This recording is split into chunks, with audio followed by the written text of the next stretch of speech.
De retour à tout savoir, comme je l'ai dit, pardon, avant la pause, on va parler des personnes aidantes.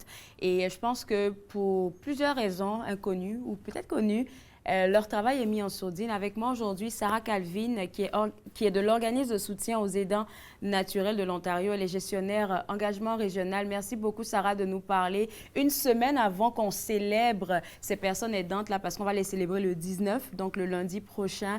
Alors, première question que j'ai envie de te poser, c'est de savoir qui est-ce qu'on pourrait appeler personne aidante? Oui, bonjour, merci beaucoup de l'invitation aujourd'hui. Oui, alors pour nous, quand on parle de personnes aidantes naturelles, ce sont vraiment des personnes ordinaires qui apportent un soutien physique ou émotionnel à quelqu'un d'autre dans leur entourage. Donc, des membres de la famille, des voisins, des amis. Et on les appelle aussi les proches aidants. Mhm. Donc, des personnes qui ne sont pas des professionnels, qui se trouvent naturellement ou par défaut dans un rôle d'aidance et qui n'ont pas nécessairement une formation ou des connaissances spécifiques sur le système de santé. Et je pense que c'est ça qu'on remarque beaucoup. C'est des personnes qui, par défaut, comme tu viens de le dire, se retrouvent à devenir des personnes aidantes. Elles ne sont pas préparées et c'est leur devoir un peu quelque part parce que c'est soit un parent, c'est soit un grand-père, c'est soit un fils ou une tante, un oncle. Donc, ça va de soi, mais en vrai, ils ne sont pas préparés émotionnellement, physiquement et aussi financièrement. Exactement.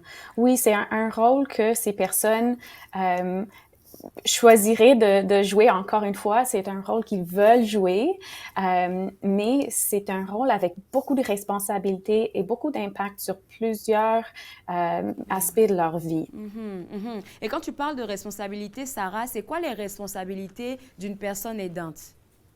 Oui. Alors en fait, ça peut être complètement différent d'une personne à une autre ou d'une situation à une autre, mais souvent on trouve que les personnes aidantes ont des responsabilités financières, comme tu as mentionné, des Mhm. responsabilités juridiques. Ils s'occupent souvent des soins personnels, aussi souvent font des tâches médicales. Le transport et la traduction d'informations de santé, tous ces tâches font partie des responsabilités des personnes aidantes naturelles. Et en fait, on voit que si on regarde la contribution des personnes aidantes à notre système de santé, les soins prodigués par les personnes aidantes représentent 75% des soins prodigués dans notre système. Donc, c'est vraiment une contribution énorme à notre système de santé.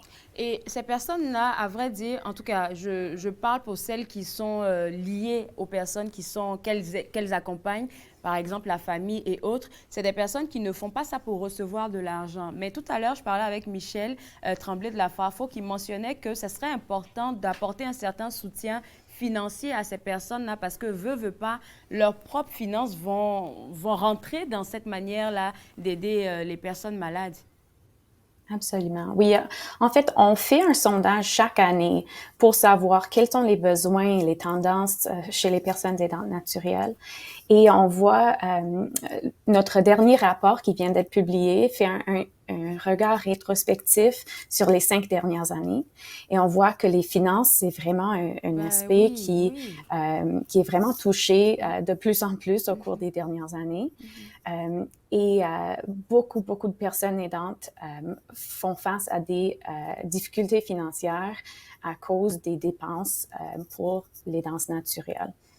Ouais. Il y a un point aussi que tu m'as partagé pour préparer cette entrevue-là que j'ai trouvé assez intéressant, c'est la difficulté que ces personnes aidantes-là ont d'allier travail et vie personnelle et en même temps accompagnement des personnes-là qu'elles sont censées accompagner. Je pense que c'est un défi émotionnel, ça vient à un défi émotionnel à un point. Oui, alors on sait que les difficultés financières viennent en partie à cause que les personnes aidantes doivent payer les dépenses liées aux soins, mais aussi il y a toute cette cette côté de concilier le travail et les danses naturelles.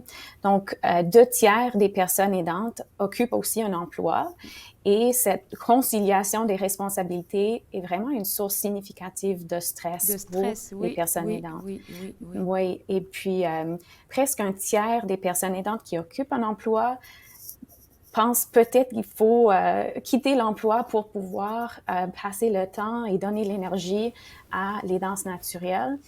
Un autre tiers ont peur de perdre leur emploi à cause de cette difficulté à concilier les responsabilités. Donc, vraiment, la majorité des personnes aidantes souhaitent recevoir plus de soutien de la part de leur employeur. Et moi, je pense que le soutien émotionnel, quand je parle de soutien émotionnel, je pense beaucoup à ces personnes, surtout pendant la pandémie. Je ne sais pas si vous avez des statistiques de ça, mais il y a beaucoup de personnes qui se sont retrouvées personnes aidantes, veut pas, à cause du fait qu'on soit à la maison et tout ça. Et ça a créé un gros nombre de dépressions chez beaucoup de personnes parce qu'elles n'étaient pas préparées, puis on était tous enfermés. Fait que je pense que ce stress ou cette dépression-là continue un tout petit peu. Absolument, oui. On voit qu'au cours des 5 dernières années, la dépression, l'épuisement et le stress augmentent chez les personnes aidantes naturelles. Et puis, en fait, c'est presque la moitié disent se sentir souvent déprimées, isolées et seules à cause de ce qu'elles vivent comme personnes aidantes naturelles. Et en tant qu'organisme de soutien aux aidants naturels de l'Ontario, c'est quoi, je dirais, Sarah, c'est quoi ton message déjà, aux personnes aidantes? Ça, c'est la première des choses. Et deuxièmement, c'est quoi que vous faites pour les accompagner? Oui, alors, comme organisme, on a été fondé en 2018 et on est vraiment là pour améliorer la vie des 4 millions de personnes aidantes naturelles à travers la province. Et comment est-ce qu'on fait ce travail? On a plusieurs programmes et services pour les personnes aidantes. Tous les programmes et services sont gratuits, accessibles virtuellement ou par téléphone et en anglais et en français. Okay. Alors, on a une ligne d'assistance qui est comme un guichet unique d'accès à l'information pour les personnes aidantes.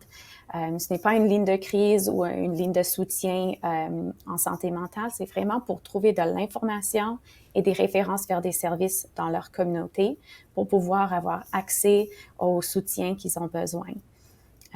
Donc, j'aimerais partager le numéro de la ligne d'assistance. C'est le 1-833-416-2273. Oui. Et puis, c'est accessible partout en Ontario pour pouvoir accéder à des références à des services dans votre communauté. Je pense que j'ai manqué ce bout-là. Est-ce que c'est accessible 24 heures sur 24, 7 jours sur 7? C'est ça. La ligne téléphonique, oui. Il y a aussi le côté de clavardage qui est accessible sur le site web qui est ontariocaregiver.ca. Et le clavardage, c'est accessible lundi au vendredi. Parfait. Autre chose que sur quoi j'aimerais terminer, c'est que tu mentionnais que de notre côté, monsieur, madame, tout le monde, on peut tous faire quelque chose pour aider une personne aidante naturelle. Qu'est-ce que tu nous conseilles de faire pour appuyer ces personnes-là? Parce que veux pas, je pense que même une petite tape sur l'épaule, là, ça peut faire du bien, hein? Oui, absolument. Les personnes aidantes nous disent que même les plus petits gestes font toute une différence. Donc, on vous encourage de demander à la personne « Comment vas-tu? » et simplement écouter attentivement et sans jugement.